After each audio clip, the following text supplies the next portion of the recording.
नमस्कार बच्चों, कक्षा 9वीं। बच्चों आज हम अलंकारों की पुनरावृत्ति करेंगे, ठीक है ना।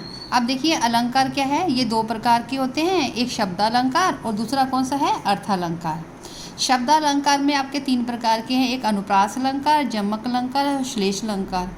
और अर्थालंकार में आपके उपमा अलंकार, रूपक अलंकार, उत्प्रेक्षा अलंकार, मानवीकरण अलंकार और अतिशयोक्ति अलंकार। ठीक है, पहले हम पढ़ते हैं अनुप्रास अलंकार। अनुप्रास अलंकार क्या है, व्यंजन वर्णों की आवृत्ति। व्यंजन वर्णों की आवृत्ति बार बार जो होती है, यह तरनी तनुजा तट तमाल तरवर छाए, यह तरनी त तनुजा त तट का त तमाल का त, यानी कि त वर्ण की आवृत्ति।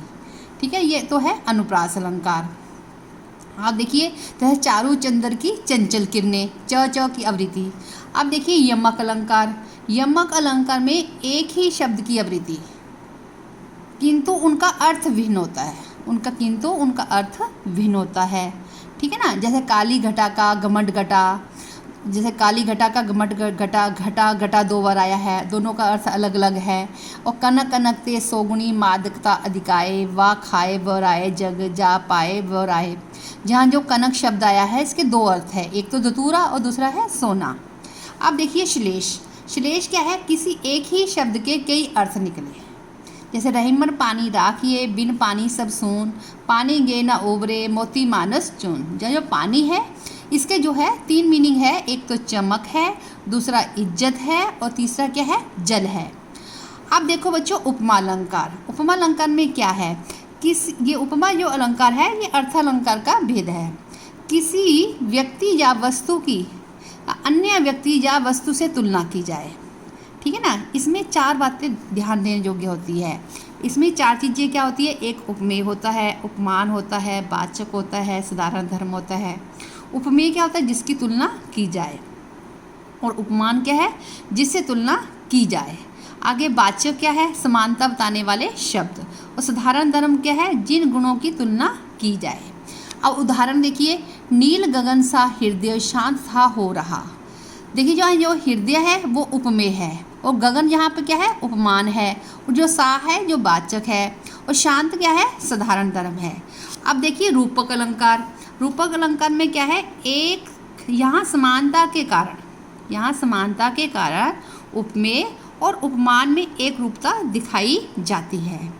उदाहरण देखिए, चरण सरोज प्रखारण लागा। चरण यहाँ पे क्या है, उपमेय है, सरोज क्या है, यहाँ पर उपमान है।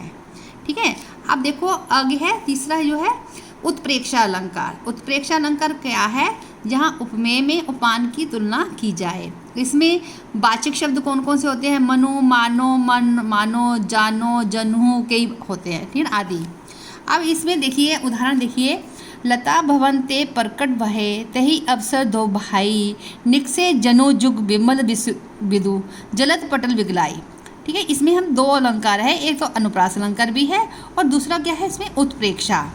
यहाँ राम लक्ष्मण की कल्पना दो चंद्रमाओं से की गई है। ठीक है ना। अब देखिए मानवीकरण अलंकार। मानवीकरण अलंकार क्या होता है, यहाँ प्राकृति जड़ या अमूर्त भाव में अमानवीय भावनाओं, चेष्टाओं, गुणों आदि की स्थिति बताई जाती है। ठीक है ना। उदाहरण देखिए, अंबर पनघट में डुबो रही, तारा घट उषा नागरी। जहाँ उषा को अंबर रूपी पनघट पर गागर भरती हुई स्त्री के रूप में दिखाया गया है। आगे देखिए अतिशयोक्ति अलंकार। अतिशयोक्ति अलंकार क्या है, किसी बात को बढ़ा चढ़ाकर कहना, किसी उक्ति को बढ़ा चढ़ाकर कहना। राजा ने सोचा इस पार, तब था चेतक उस पार। ठीक है ना। इसका अन्य उदाहरण भी है, हनुमान की पूछ में लगन न पाई आग, लंका सारी जल गई गे निशाचर भाग। अब बच्चों देखिए क्या है, इसकी रिवीजन करते हैं क्वेश्चनों में। काव्य में अलंकारों का क्या महत्व है। प्रश्न पहला है, काव्य में अलंकारों का क्या महत्व है। काव्य के संदर्भ में अलंकार का तात्पर्य है जो भाषा का सौंदर्य बढ़ाए। जिस प्रकार आभूषण नारी के आकर्षण और सौंदर्य को बढ़ाने में सहायक है, उसी प्रकार अलंकार कविता अथवा रचना को सुंदर, आकर्षक और प्रभावशाली बनाते हैं। अब बच्चों देखिए शब्दालंकार और अर्थालंकार में अंतर स्पष्ट कीजिए। यहाँ काव्य में चमत्कार का आधार केवल शब्द हो, वहाँ शब्दालंकार होता है। यहाँ काव्य में अर्थ का चमत्कार हो, वहाँ अर्थालंकार होता है। अब क्वेश्चन नंबर 3, उपमा अलंकारों के तत्वों के नाम लिखिए। उपमा अलंकार में कौन कौन से तत्व होते हैं? उपमा अलंकार में 4 तत्व बताए गए हैं। एक उपमेय, उपमान, वाचक शब्द और साधारण धर्म। अब उपमेय क्या है? जिसकी किसी अन्य वस्तु से तुलना की जाए उसे उपमेय कहते हैं। जैसे मुख चंद्रमा के समान सुंदर है। इस वाक्य में मुख की तुलना चंद्रमा से की गई है, अतः यह मुख क्या है? उपमेय है। उपमान क्या है? जिस वस्तु से तुलना की जाती है उसे उपमान कहते हैं। ऊपर दिए गए वाक्य में मुख की तुलना चंद्रमा से की गई है, इसलिए चंद्रमा उपमान है। अब देखिए वाचक शब्द, जो शब्द समानता बताने वाले हो उन्हें वाचक शब्द कहते हैं। ऊपर दिए गए वाक्य के में समान वाचक शब्द है। आगे देखिए साधारण धर्म, जिन गुणों के कारण उपमेय और उपमान की तुलना की जाती है उन्हें साधारण धर्म कहते हैं। अब देखिए यमक और श्लेष अलंकार का अंतर उदाहरण देकर स्पष्ट करना है हमें। जब एक शब्द शब्दांश की आवृत्ति होती है और अर्थ भी बदलता है तो वहाँ पर यमक अलंकार होता है। फिर ध्यान से सुनिए, जब एक शब्द या शब्दांश की आवृत्ति होती है और अर्थ भी बदलता है तो वहाँ यमक अलंकार होता है। जैसे कर का मन का डारी दे, मन का फेर। ठीक है ना। अश्लेष अलंकार में क्या है? एक शब्द से एकाधिक अर्थों का संयोग है। यथा राहिमन पानी राखिए, बिन पानी सब सून, पानी गे न उबरे, मोती मानस चून। यहाँ पानी का अर्थ है चमक, सम्मान और जल।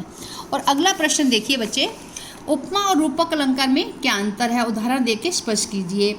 उपमा अलंकार में उपमेय और उपमान पृथक और स्वतंत्र होते हैं और दोनों के किसी सांझे गुण, धर्म, विशेषता के कारण उनमें तुलना की जाती है। मुख सीता को कमल सम। रूपक अलंकार में उपमेय में ही उपमान का ऐसा आरोप किया जाता है कि दोनों एक हो जाते हैं। यथा सीता को मुख कमल निहारो कहा गया है। धन्यवाद बच्चों।